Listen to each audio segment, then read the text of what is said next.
Hi everyone. I've gotten a lot of new subscribers, so hi new subscribers. My name is Christine. I am 19 years old. I am married to my high school sweetheart, Eric, and we have a 20-month old son, named Jackson, and then we just had our daughter, Abigail, at 30 weeks and 3 days, 4 days. I don't even remember. And so I am going to share my um, birth story. It's going to be really long, even though it was a short labor. I tend to kind of ramble on about it, so it's probably going to be pretty long. First, I will talk about um, my history for those of you who are new and don't know. Um, I have a bicornuate uterus, and it's very severe. So basically, I have two uterine cavities, or two uterine horns, or two uteruses, however you want to phrase it. But they connect at the bottom, so I do have one cervix. And with having a bicornuate uterus, there are a lot of risks, and I am very high risk. Um, with my son, I went into preterm labor at 19 weeks. They were able to stop it. I did not get a cerclage, but I was put on bed rest, and I was put on progesterone, suppository, and ibuprofen, and I was checked every single week, and I wasn't allowed to do anything. And my cervix was 1.4 centimeters when it should be between 4 and 5 centimeters. And then he decided to come late. I ended up being induced because my bladder tore and I wasn't progressing. I wasn't having contractions that changed my cervix. So I was induced, and it was a really painful labor. He came out head up or face up, and his heart kept stopping, so he was vacuumed out, and it was just very scary. So after that, we were really young, so we didn't plan on having more children. But about a year later, we decided we wanted to start trying for another baby, and it just didn't happen. I was going 100 days without periods, so my OBGYN started me on Clomid, which is a drug that makes you ovulate. My very first cycle, we got pregnant. So we were very excited.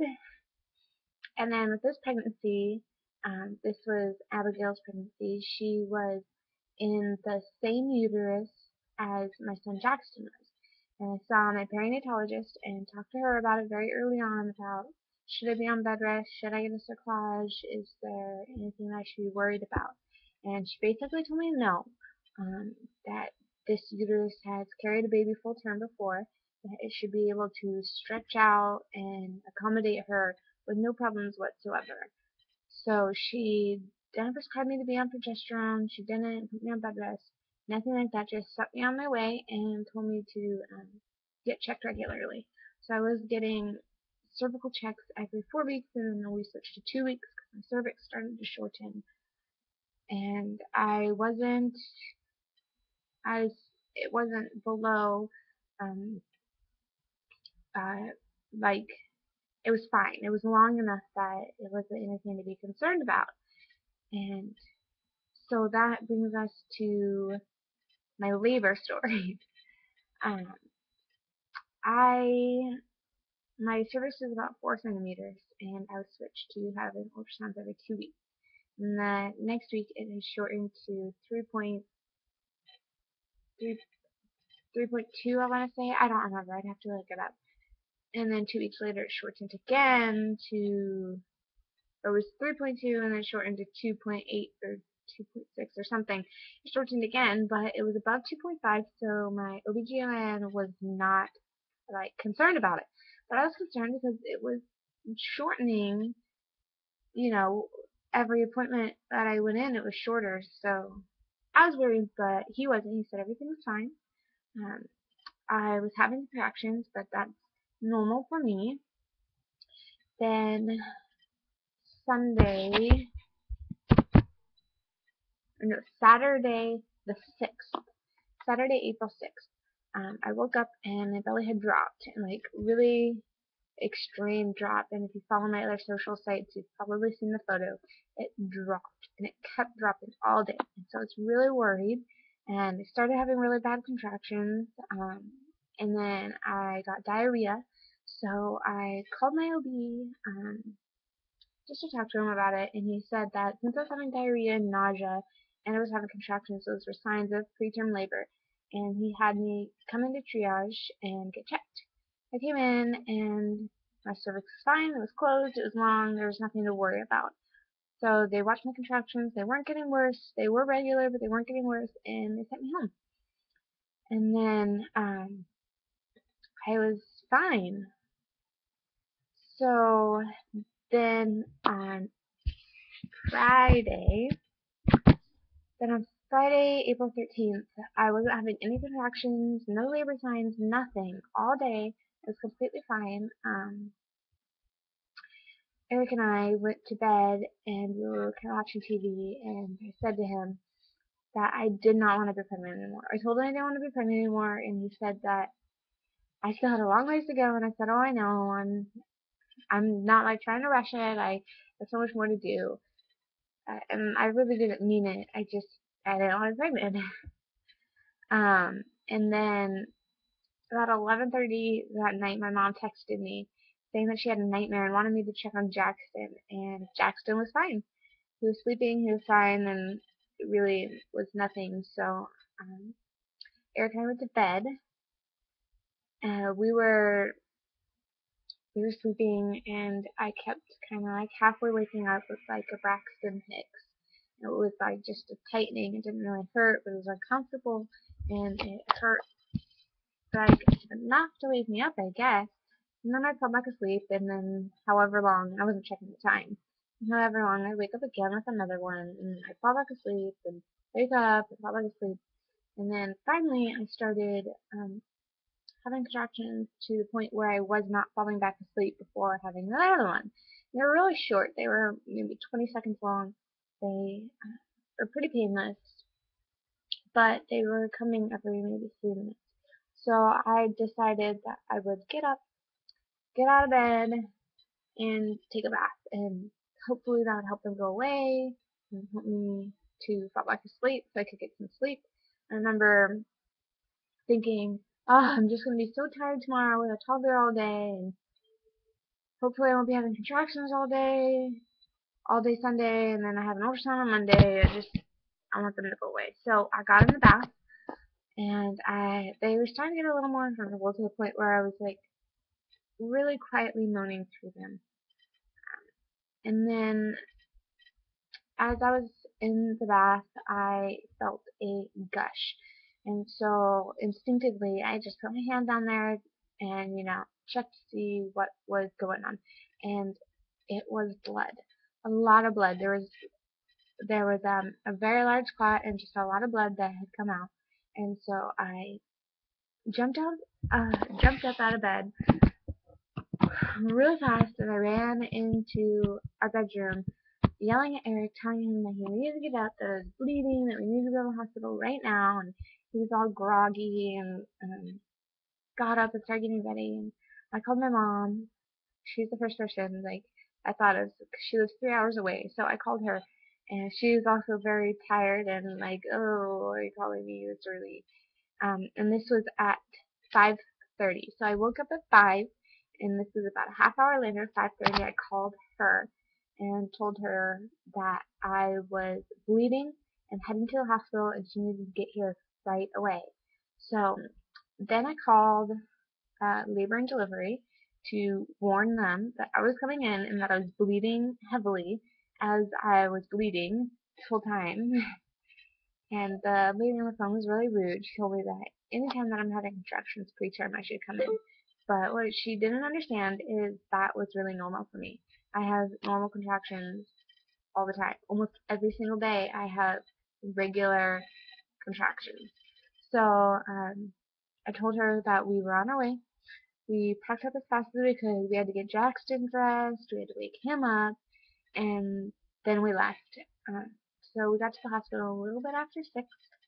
We checked in, and at this point, The contractions were still very short, maybe 20 seconds long, 20 to 30 seconds long, but they were coming every maybe 3 minutes, and they hurt. They started to hurt to the point where I had to really try to breathe through them, and I couldn't talk, and I was moaning through them, and I got taken back to triage, and my OBGYN was actually the on-call doctor for the morning, which was great.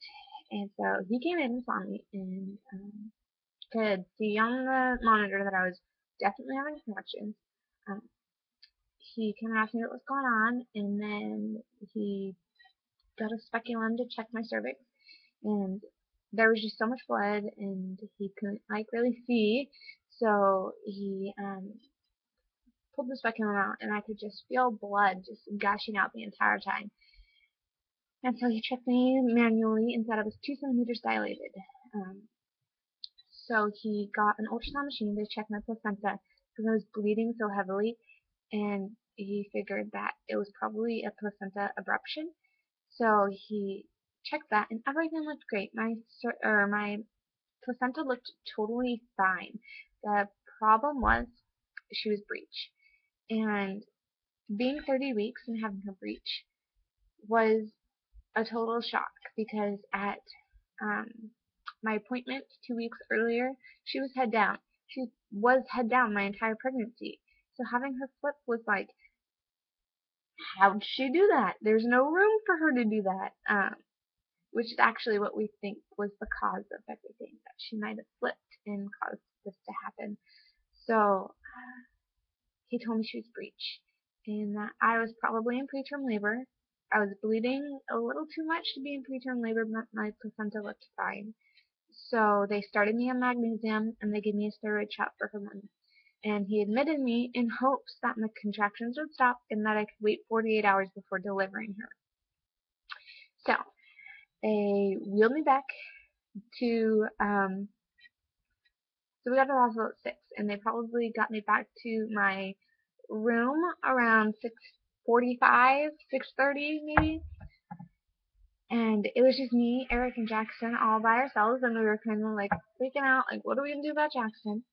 And by the time I got back to my room, and I was admitted, they were getting me all ready, and I kept asking for a towel because I was holding between my legs, and I felt a ton of pressure. And my contractions at this point had lengthened to probably 45 seconds, or a minute.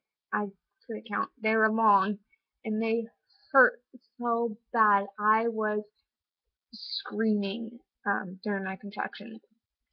I was trying to talk to my mom on the phone and update her, and I just had to hold the phone far away and scream and hold on to the side of the bed and hold a hand between my legs because I felt so much pressure. And my OB was kind of hooking things up and getting things going, and I said to him, I need to push. I have to push. I'm trying hard not to push, but I need to push.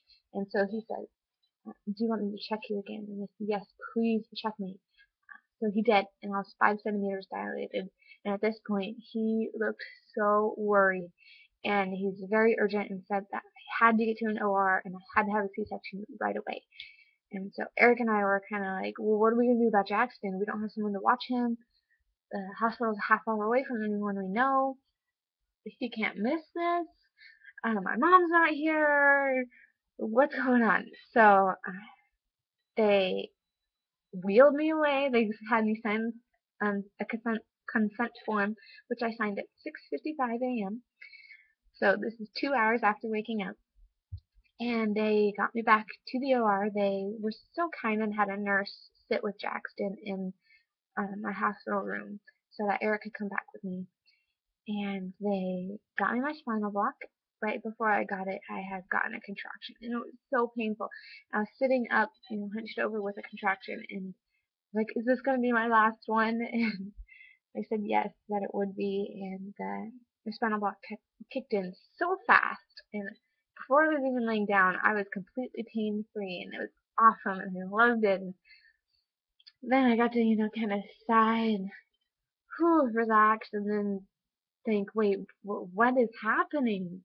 So I was in so much pain, and they was so, what is going on? Um, and so they prepped me, and they were cutting me open, and Eric was standing there, and he didn't want to look.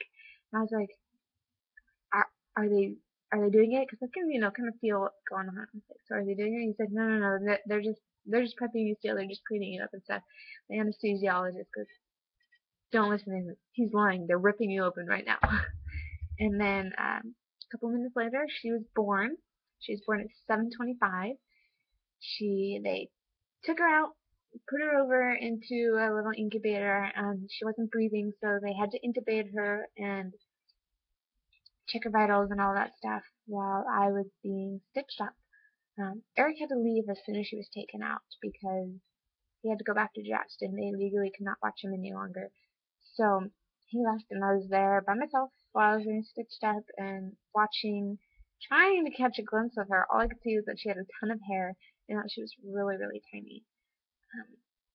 So I got brought back to my room, and she got taken out to NICU, and that's my labor and delivery story. It was really fast. I woke up at 5 in the morning. I started bleeding at 5:30. I left the house shortly after 5:45. And then I probably got to the hospital a little after 6, and she was born at 7:25. So it was really fast. It really set in like what's going on, and we're all kind of, like in a daze. She weighed 2 pounds and 12 ounces, and she was 15 and 3/4 inches long. So she is doing great. We're in the NICU. She is 5 days old. Today is day 6. And so we are in the hospital. I don't know if you can tell, but we're in the hospital. I can show you kind of her.